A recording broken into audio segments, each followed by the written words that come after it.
Entonces, en el video de hoy lo que vamos a ver es lo que se llama el método de barrera, o método de barrera logarítmica más específicamente, que es el método que nos va a permitir resolver problemas con restricciones de desigualdad. ¿Sí? Hasta ahora solo vimos problemas sin restricciones, con restricciones de igualdad lineal, y ahora lo que queremos agregar son restricciones de desigualdades, y desigualdades convexas más específicamente.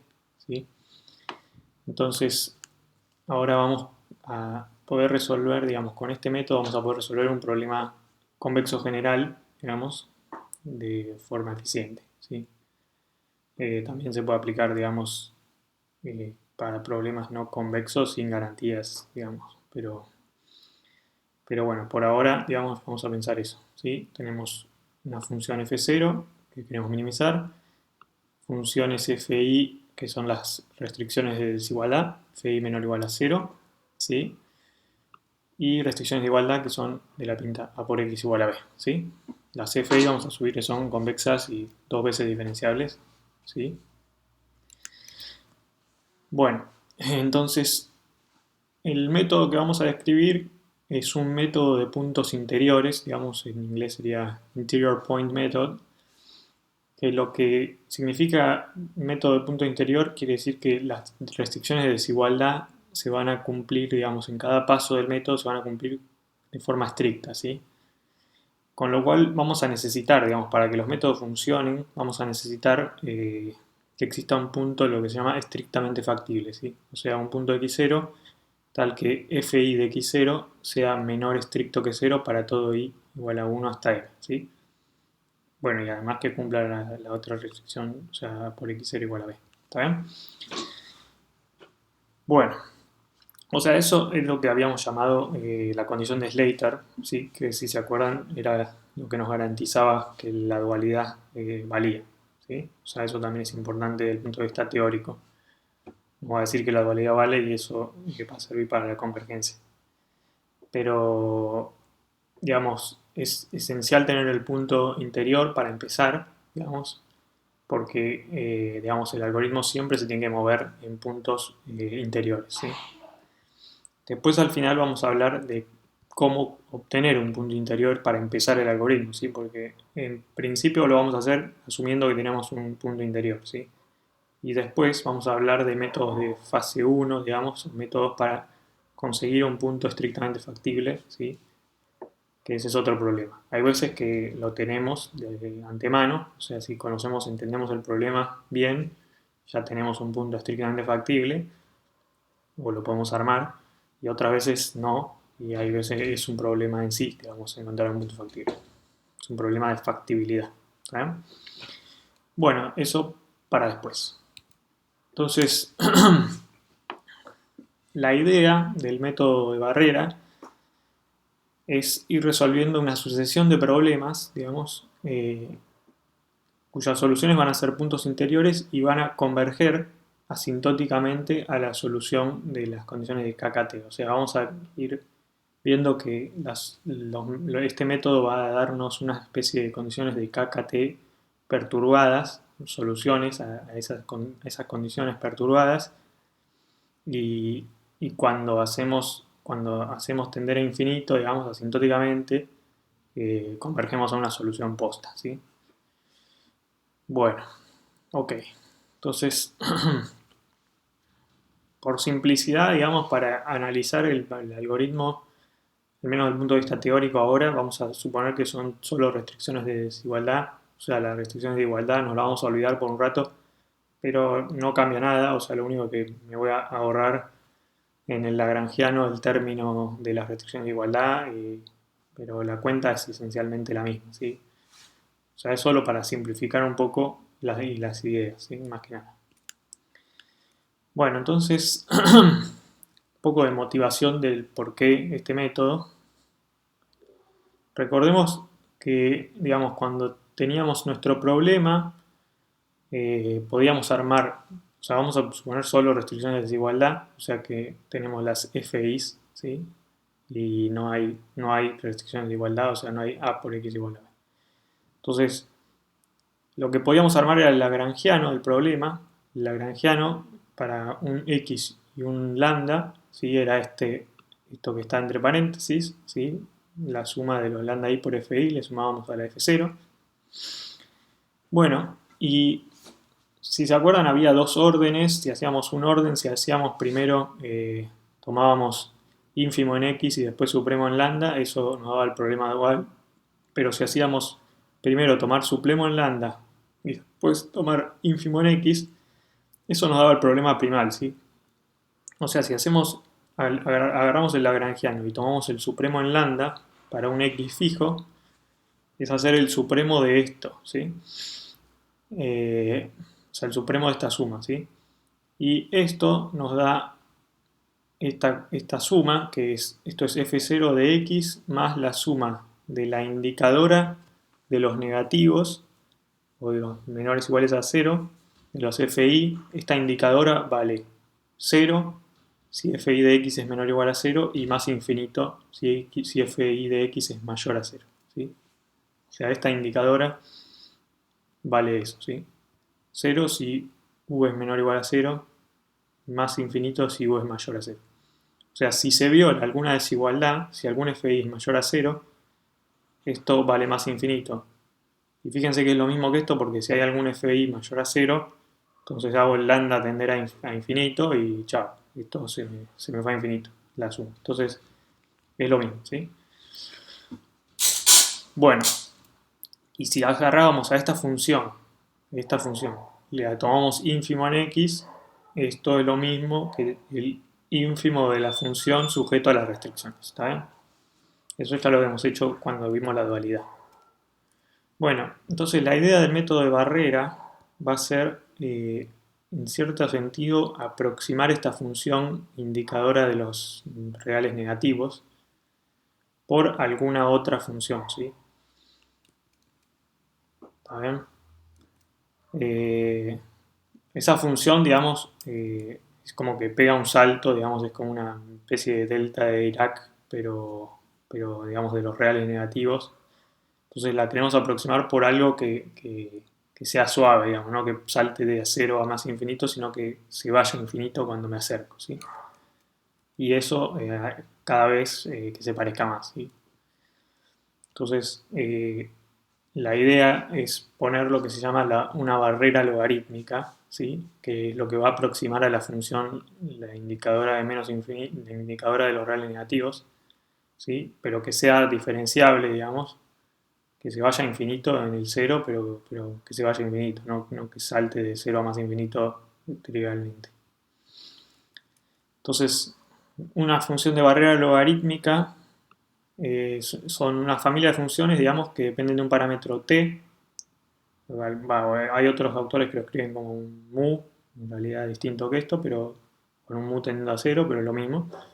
Entonces la indicadora esta, la barrera logarítmica, es una indicadora monio, si se quiere, de t, que va a ser menos 1 sobre t por el logaritmo de menos u. ¿Está bien? Entonces, acá tienen el gráfico para que vean cómo es esto. O sea, cuando t es 1, les queda menos logaritmo de menos u, ¿sí? Esto es en los reales negativos, hasta 0. Y entonces les queda el logaritmo dado vuelta, digamos, y simetrizado también. ¿Sí? Acá se va a más infinito, ¿sí? Después para t igual a 2 es esta cosa, es esta recta.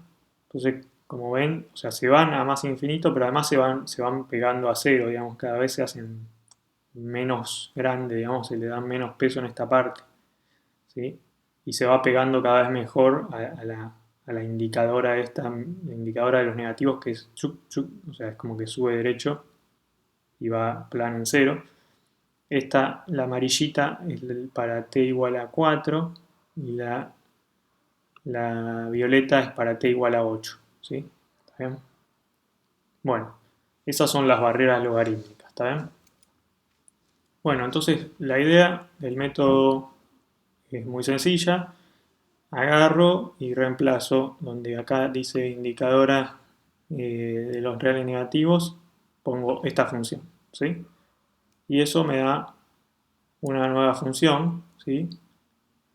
Que además fíjense que, digamos, si la función fi es convexa, digamos, en la región donde es negativa, ¿sí? Entonces la función, digamos, en un conjunto omega, digamos, el dominio, y entonces, y la vemos, o sea, en este dominio vale siempre negativo.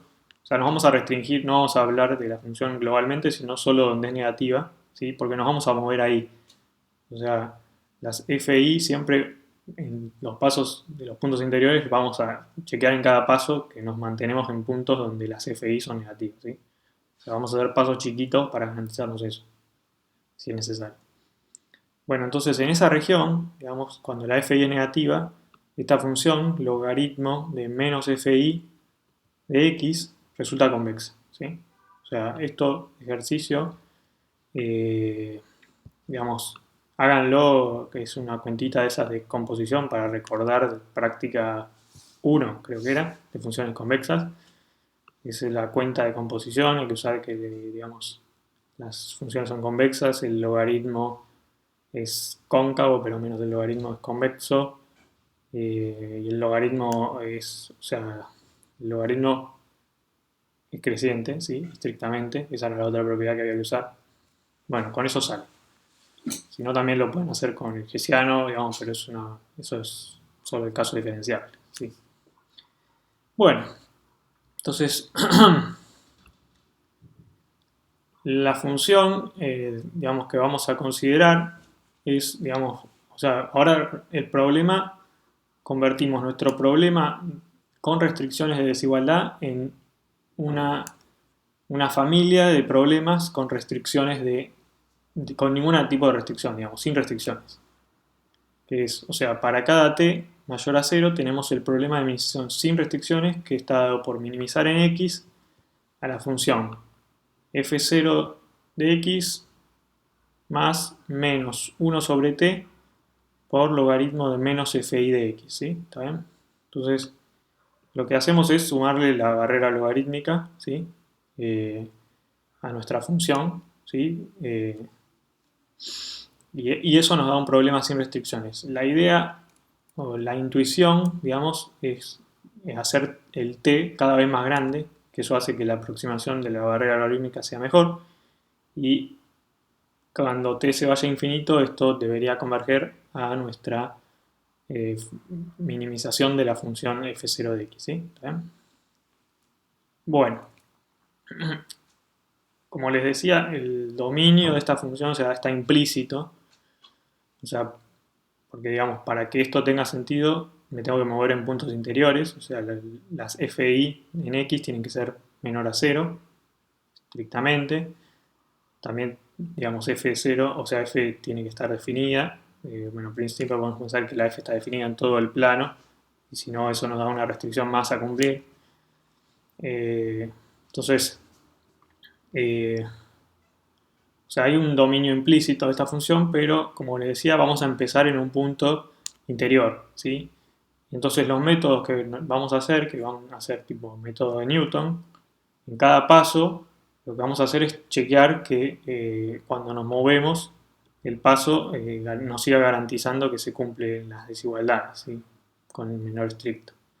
Entonces para pasos suficientemente chicos, como eso es un abierto, digamos, no nos vamos a salir, ¿sí?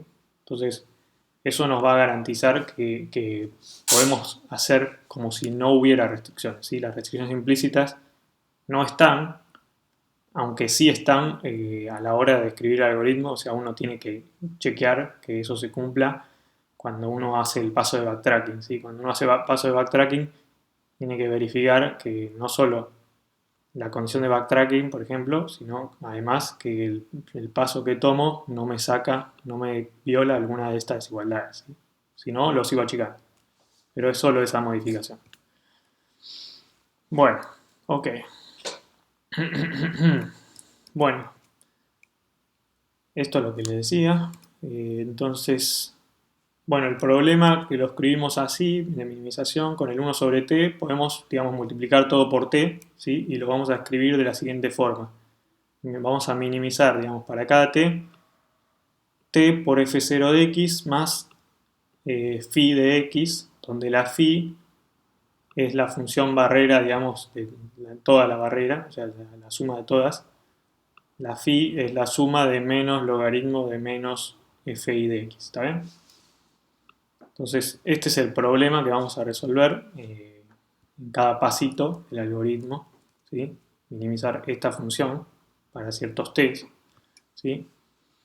Bueno, tenemos, digamos, la fórmula para el gradiente, ¿sí?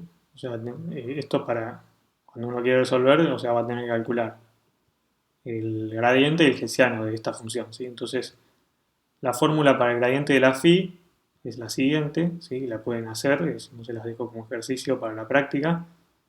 Les queda la suma de 1 sobre menos fi de x por el gradiente de fi en x. Y para el hessiano tenemos esta fórmula de dos términos. El hessiano de la phi es la suma de 1 hasta m de fi al cuadrado por el gradiente traspuesto, o sea, como columna, por el gradiente de fi, o sea, columna por fila, eso le da una matriz, digamos, de n por n. Y después el término de los gradientes de las fi multiplicado por menos fi, 1 sobre menos fi. ¿Sí? Ese es el hessiano de nuestra función barrera, ¿sí? Bueno, a eso le tenemos que sumar t por el gradiente de la f0 y t por el hessiano de la f0, ¿sí? Para tener el hessiano de la función total. Pero esencialmente en el método lo que tenemos que calcular siempre es, digamos, esto, gradiente y hessiano, para poder hacer Newton, ¿sí?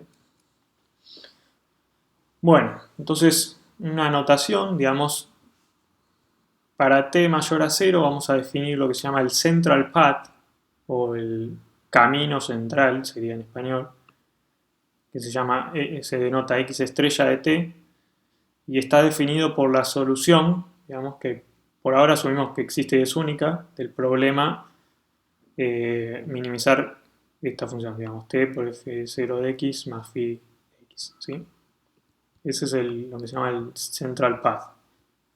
Por ejemplo, si asumimos que la función f0 es strongly convex, ya con eso todo va a quedar strongly convex y entonces ahí ya tenemos garantía de que existe la solución y es única. No digo que sea la hipótesis más débil, pero es una hipótesis posible, por ejemplo. Bueno, entonces nuestra ilusión, digamos, a priori, es que, digamos, el central path x estrella de t converge a la solución al mínimo del problema con las restricciones cuando hacemos tender t a más infinito, ¿sí?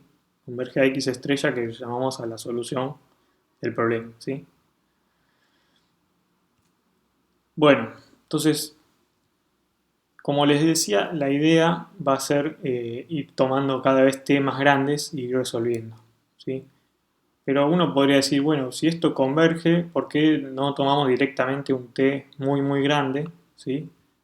T mucho mayor que 0, o sea, por ejemplo, t igual a 10.000 y resolver de 1. ¿Sí? Bueno, eso en la práctica no funciona también, digamos, es muy poco eficiente, no suele funcionar bien, no es robusto. ¿Sí? El problema es que, digamos, esto cuando hacemos el t cada vez más grande, se vuelve cada vez el hessiano peor condicionado y el Newton le cuesta cada vez más converger si estamos muy lejos.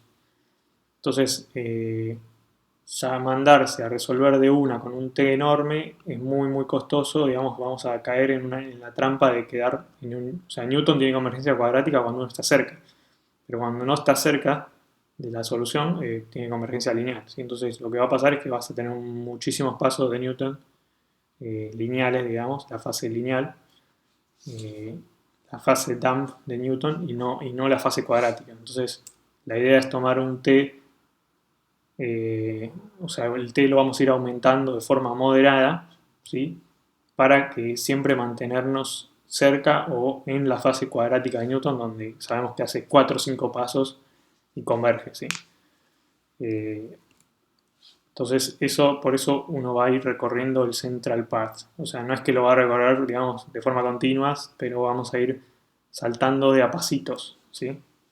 Esos pasos van a ser, digamos, multiplicar por una constante, ¿sí? Empezamos con un t sub 0 y multiplicamos por una constante, ¿sí? Esa constante se va a llamar mu. Eh, por ejemplo, mu va a estar entre 2 y 100, por ejemplo, ¿sí? Una constante de ese tipo, ¿sí? Para valores más chicos es más conservadora, para valores grandes es más agresiva, ¿sí? Bueno, entonces, bueno, sigamos con el método. Entonces, podemos caracterizar a los puntos del central path, digamos, porque son, digamos, las soluciones del problema de minimización sin restricciones, ¿sí? O sea, entonces lo que tenemos es que en x estrella de t se satisface que el gradiente es cero, ¿sí? Eh, o sea, esto lo podemos escribir como esto, digamos, porque acá lo único que hizo fue escribir el gradiente de la phi, ¿sí? Entonces tenemos esta ecuación, ¿sí? Y además tenemos que las FI en x estrella de t son menores a 0 para todo i, ¿sí? Bueno, ok. Entonces, una cosa que uno se puede dar cuenta es que eh, el X estrella me da un lambda estrella, ¿sí? Dual factible, ¿sí? O sea, cuando tenemos el X estrella, ¿sí? Fíjense que podemos definir lambda estrella de t, ¿sí? Como lambda i estrella de t como menos t por fi de x estrella de t, ¿sí? Entonces fíjense que acá justo aparece el menos fi multiplicando menos 1 sobre menos fi de x estrella de t multiplicando al gradiente, ¿sí? Entonces si uno pone esto, ¿sí? Acá adentro, la única diferencia es que acá hay un t dividiendo, pero está acá multiplicando, entonces lo sacamos, o sea, dividimos a la ecuación por t y tenemos que 0 es igual al gradiente de la f0 más lambda i sub t por gradiente de fi de x estrella de t. O sea, tenemos que el gradiente del lagrangiano para este valor se anula, ¿sí? ¿Sí? O sea, si tomamos este lambda estrella definido por esto, que es mayor a 0, porque las FI, porque son puntos interiores, entonces esto queda mayor a 0, ¿sí? Entonces, digamos, lo que me está diciendo esto es que el lagrangiano, el lagrangiano con respecto a x se anula, ¿sí? En el punto, o sea que estamos minimizando el lagrangiano, ¿sí?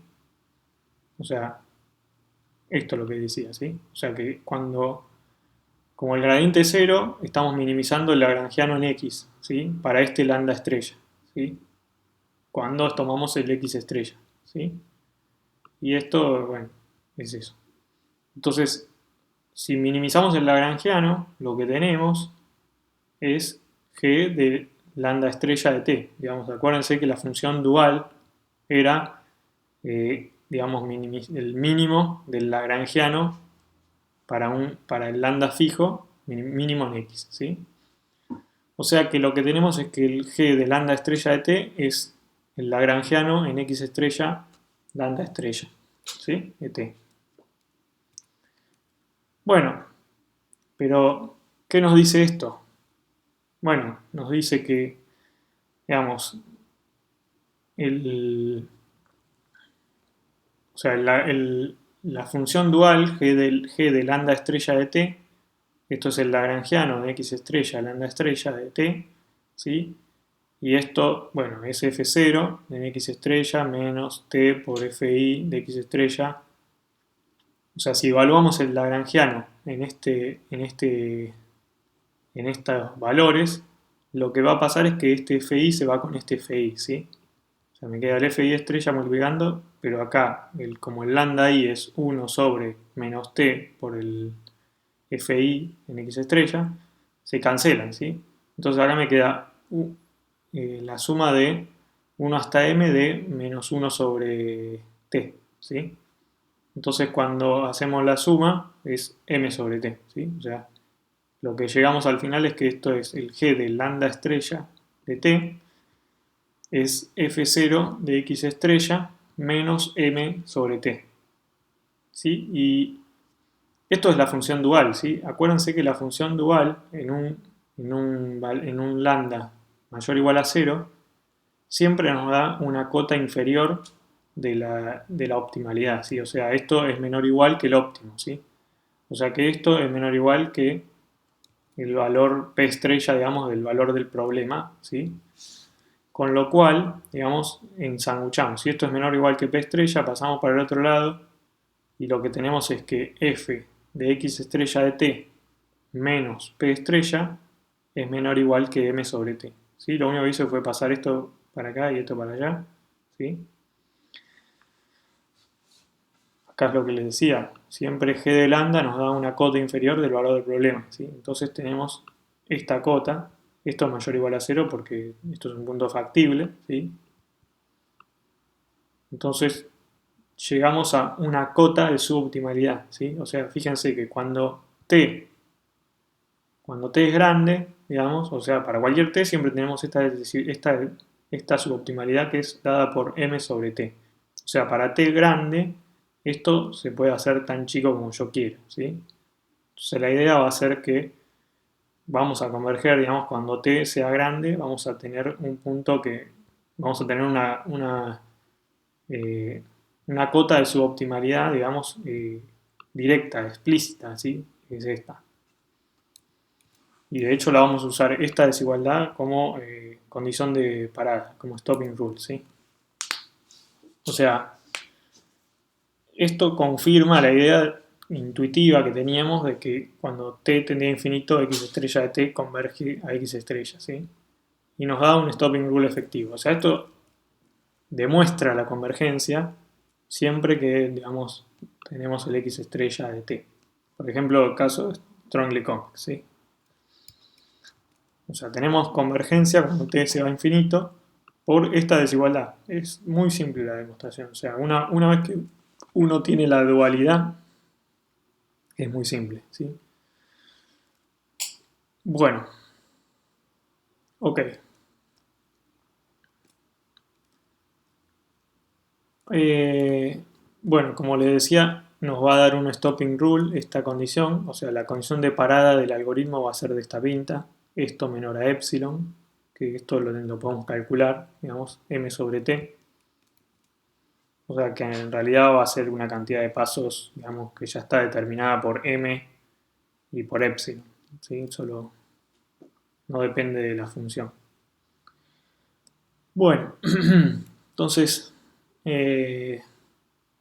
podemos garantizar, digamos, que el problema del central path tiene solución y es única si asumimos que f0 es strongly convex, digamos. Eso ya lo dije. El problema del análisis clásico que tenemos nosotros es que, digamos, esta función, digamos, esta función t por f0 más phi, el hessiano cada vez está peor condicionado, ¿sí? O sea, se sabe, esto no lo voy a probar, pero hay papers en donde se prueba que el condition number de la matriz hessiana en los puntos del central path, o sea, en x estrella de t, crece como tita de t, o sea que es, digamos, como una constante por t, ¿sí? O sea que cuando t se va a infinito, se vuelve arbitrariamente mal condicionado el problema, ¿sí?